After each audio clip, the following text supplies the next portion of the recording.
पुरुषोत्तमम। गुरु पूर्णिमा का जो पर्व है, संपूर्ण जगत में गुरु शिष्य परंपरा का एक अटूट बंधन के रूप में याद किया जाता है। ये दिन हम सबके जीवन के लिए एक पवित्र दिन है और इस गुरु शिष्य के गुरु परंपरा में हमारे सत्य युग से चला आ रहा जो परंपरा है उसी की एक कड़ी है। आइए जानते हैं गुरु परंपरा एवं गुरु पूर्णिमा का जो महत्व है, हमारे जीवन में किस तरह इस गुरु पूर्णिमा के महत्व खरा उतरता है। महर्षि वेदव्यास जी ने वेद का संकलन किया।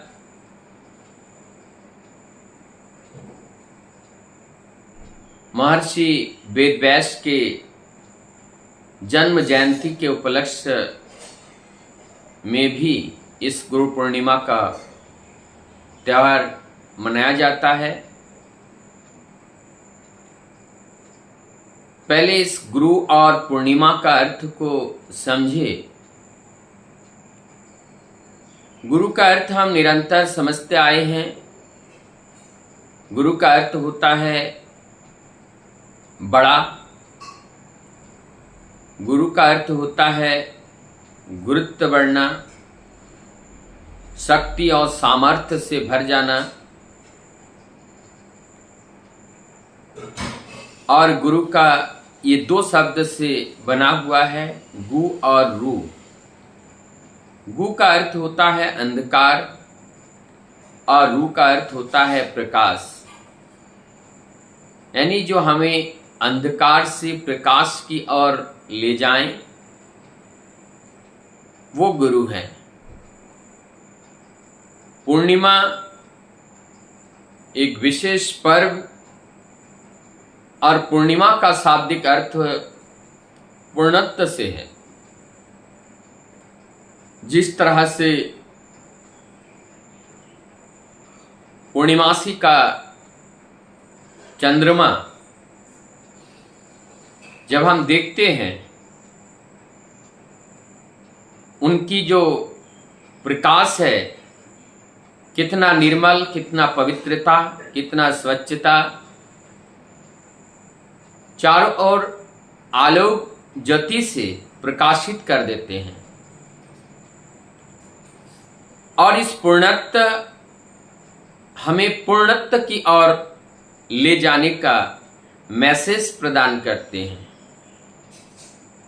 तो गुरु पूर्णिमा के दिन पर अपने गुरु के स्मरण में, उनकी चेतना में जीते हुए हमारे जीवन का जो डेस्टिनी है, जो डेस्टिनेशन है, जो हमारे गोल है, उस गोल तक की यात्रा किस तरह से गुरु के माध्यम से ही परिपूर्ण होता है। गुरु जीवन को शुरू कराता है, गुरु जीवन के अंतिम लक्ष्य तक पहुंचाता है। गुरु के बिना इस जीवन की कल्पना नहीं किया जा सकता है। एक संतान धरती पर जब जन्म लेता है, वह अपने माता गुरु को प्राप्त करते हैं। फिर माता गुरु के द्वारा अपने पिता गुरु और माता पिता के आशीर्वाद से उनकी आध्यात्मिक जगत के यात्रा के गुरु मिल जाते हैं। साथ ही साथ शैक्षिक जगत के गुरु मिलते हैं। क्लास बाय क्लास क्रमबद्ध रूप से अलग अलग गुरुओं के साथ उनका साक्षात्कार होता है। ज्ञान अर्जन करते हुए वो क्रमागत प्राइमरी से लेकर या गुरुकुल की प्राइमरी से लेकर के विश्वविद्यालय तक की यात्रा में मेन सहायक और मेन कड़ी जो है वो गुरु ही होते हैं। गुरु हमें उस ज्ञान को, उस अज्ञानता को दूर करके हमें उस ज्ञान से भर देते हैं। इसलिए गुरु की महिमा गाते हुए कहा गया, गुरु ब्रह्मा गुरु विष्णु गुरुदेव महेश्वर गुरुरेव परम ब्रह्मा तस्मै श्री गुरवे नमः। इस गुरु के मध्य ही हम उस ब्रह्मा विष्णु महेश्वर जो generator, operator and destroyer Brahma Vishnu Maheshwar का साक्षात दर्शन उस जीवंत गुरु के अंदर हमें देखने को मिलता है।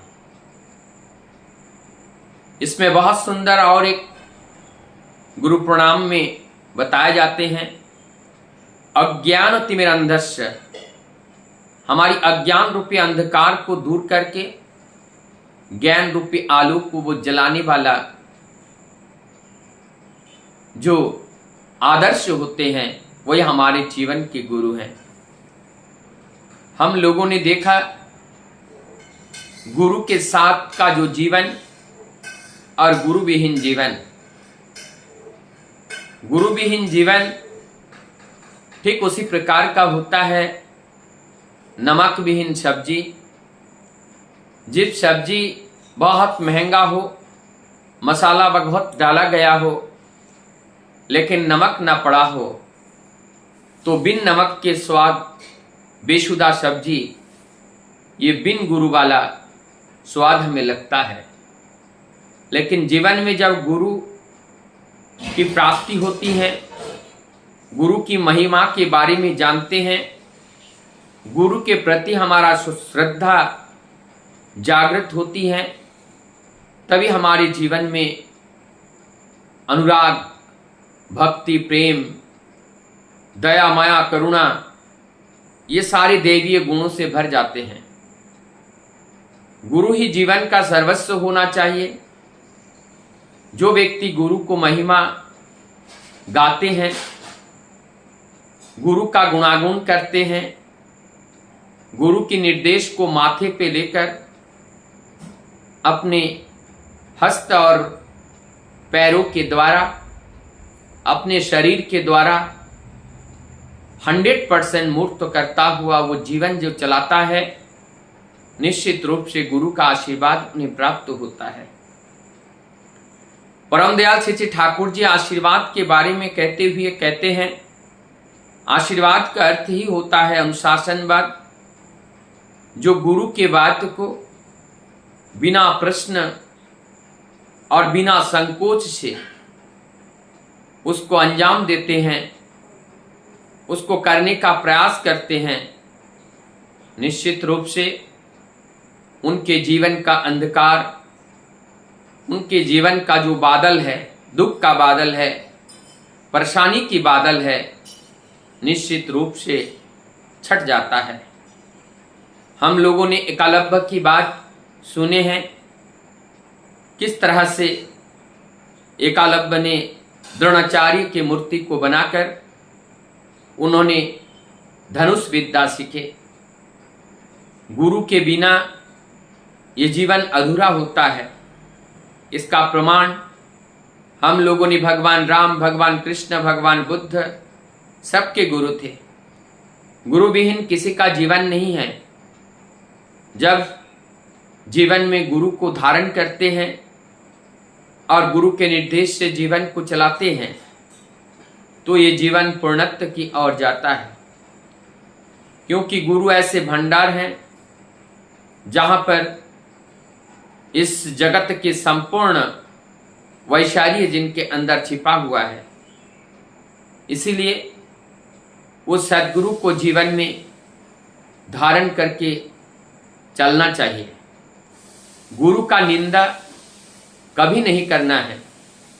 गुरु निंदा करने वाले व्यक्ति मानव जीवन तो दूर की बात, उनका जीवन पतन की ओर जाते हैं और उनकी जीवन में कभी भी उस परम भक्ति रूपी जो अस्त्र है, जिसके माध्यम से परमपिता की दया करुणा का अनुभव किया जाता है और हमारे हृदय में भक्ति का जागरण विश्वास के ऊपर होता है, और विश्वास कभी अंधा नहीं होता है। परम सत्य ही विश्वास का कारण होते हैं, लेकिन जब हमारा विश्वास टल जाता है, विश्वास कमजोर हो जाता है, तब हमारे मन में संदेह आकर वहाँ पे घर बना लेता है और वो संदेह की वजह से भक्ति श्रद्धा कम हो जाती हैं, जिससे हम परम पुरुष से, परम पिता से दूर चले जाते हैं। गुरु के प्रति श्रद्धा, जैसे घर में माता पिता है, माता पिता के माता पिता है, जितना वो श्रद्धा अपने गुरु और गुरुजनों पर करते हैं, वो देख करके उनके संतान भी उनके प्रति उतना श्रद्धा ज्ञापन करेगा। जीवन में ये श्रद्धा का बीज अगर जिसके अंदर नहीं है, वो जीवन में कभी भी उन्नति के शिखर पर नहीं पहुंच सकते हैं। जीवन में अगर सफलता प्राप्त करना चाहता है तो एक ही फॉर्मूला है, माता पिता गुरु और गुरुजनों का सम्मान करना, माता पिता गुरु और गुरुजनों का समादर करना और उनका सेवा देना। यही एकमात्र आगे बढ़ने का रास्ता होता है। इसके अलावा कोई भी ऐसा रास्ता नहीं है कि हमारी जीवन की उस डेस्टिनेशन तक पहुंचा दे। गुरु चाहे हमें गुरु से पाने की आशा से नहीं, गुरु को देने के लिए। क्या देने के लिए हम जाते हैं? अनंत जीवन यापन करके जो प्रारब्ध स्वरूप अवगुण हमारे अंदर भरा हुआ है, सारे कूड़ा करकट प्रभु के चरण में उड़ेल देना है और प्रभु के दिया हुआ निर्देश अपने जीवन का आत्मसात करना है, धारण करना है। क्योंकि ये जीवन धर्म करने के लिए मिला है, इसलिए गुरु हमें धर्म करना सिखाता है, गुरु हमें सही राह पर चलना सिखाता है, गुरु हमें जीवन का पथ दिखाता है। इसीलिए गुरु पूर्णिमा का अर्थ है, जिस तरह से ये चंद्रकला, पूर्ण चंद्रकला कितना सुंदर होते हैं, खुद भी आनंदित होते हैं और लोगों को आनंद देते हैं। ये कब संभव हुआ? जब पूर्णत्व को प्राप्त किया। हम गुरु को ग्रहण करके हमारे जीवन की अपूर्णता धीरे धीरे समाप्त होती है, हम पूर्णत्व की ओर जाते हैं और जब पूर्णत्व की ओर जाते हैं तो वास्तव में हमें स्वयं को आनंद मिलता है और हम दूसरों को आनंद दे सकते हैं। इससे पहले हम उस आनंद की अनुभूति कभी भी लाभ नहीं कर सकते हैं। आइए 10 जुलाई 2025 गुरु पूर्णिमा के पूर्व बेला पर हम सभी लोग ये प्रार्थना करें, हे प्रभु, आपका दिया हुआ निर्देश, आपके दिए हुए बात हम जीवन में पालन करके चलेंगे। और एक महत्वपूर्ण बात है, हम कहते हैं सर्वमेदम सर्वम खलिदम ब्रह्म, सभी में वो ब्रह्म है और वही ब्रह्म ही सत्य है, सत्य ही सनातन है और सत्य सनातन ही आदि गुरु है।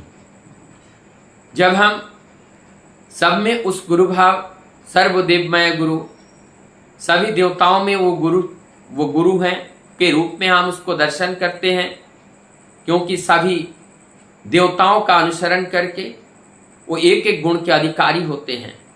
उनका पूजा करने का अर्थ है उस गुण को अपने अंदर समाहित करना। इस तरह से परम दयाल श्री ठाकुर जी इस बात को जोर देते हैं, हम जो भी देवी देवताओं की पूजा करते हैं और इस पूजा के मूल अर्थ को हमें समझकर करना पड़ेगा। तब जाकर के इस करने का क्या उद्देश्य है, क्यों करते हैं, क्योंकि उस गुणावली को हम अपने अंदर ट्रांसफर करने के लिए हमने पूजा किया, अनुष्ठान आडंबरिक रूप से किया, लेकिन उस गुण को हम अपने अंदर समाने में असमर्थ रहे, तब जाकर के इस पूजा का कोई अर्थ नहीं होते हैं। हम कोई भी उपवास करते हैं और जो कुछ भी करते हैं उसका मूल थीम को हमें ध्यान में रखना होगा, और सब में है उस महत्तम विचार को मानना। गुरु के उस निर्देश को मानने से हमारी जीवन की सर्व समस्या का समाधान होता है। तब ना कोई ग्रह दोष हमारे जीवन में रहते हैं, ना वो अनंत अंगूठियां पहनने की जरूरत होती हैं, ना ग्रह शांति करने की जरूरत होते हैं। गुरु ही बृहस्पति हैं, गुरुओं के राजा। इसलिए कहते हैं जस केंद्र बृहस्पति किम कुर्वन्ति ग्रह। जिसके केंद्र में बृहस्पति रहता है, ग्रह उनका क्या बिगाड़ सकता है? ग्रह कुछ नहीं बिगाड़ सकते हैं। इसलिए आइए आज इस गुरु पूर्णिमा के पर्व पर हम ये प्रतिज्ञा करेंगे, जीवन को इष्ट अनिष्ट अनुरागी बनाकर, परम दयाल को जीवन आदर्श बना करके उनके प्रति अनुराग के साथ जब हम चलेंगे और उस अनुराग के माध्यम से हमारा वृत्ति प्रवृत्तियों का नियंत्रण होगा, और नियंत्रण के माध्यम से हम निग्रह की ओर चलेंगे, प्रवृत्तियां शांत होगी, और परम पुरुष की जो संस्कार है उस संस्कार से हम संस्कृत हो जाएंगे, और हमारे अंदर जो अंदर और बाहर का जो द्वंद्व चल रहा था, सारे द्वंद्व को दूर करते हुए हमें एक सहती शक्ति और संगठन आएगा, और एक मजबूती आएगी, और उस मजबूती से नकारात्मक ऊर्जा के साथ लड़ाई करके उनको हम पराजय करके हम फिर वही समाधि की ओर जाएंगे, और समाधि से कैवल्य और कैवल्यता को प्राप्त करते हुए उस परम धाम की यात्रा में हम उस परमानंद की पाने का अधिकारी बनेंगे। वंदे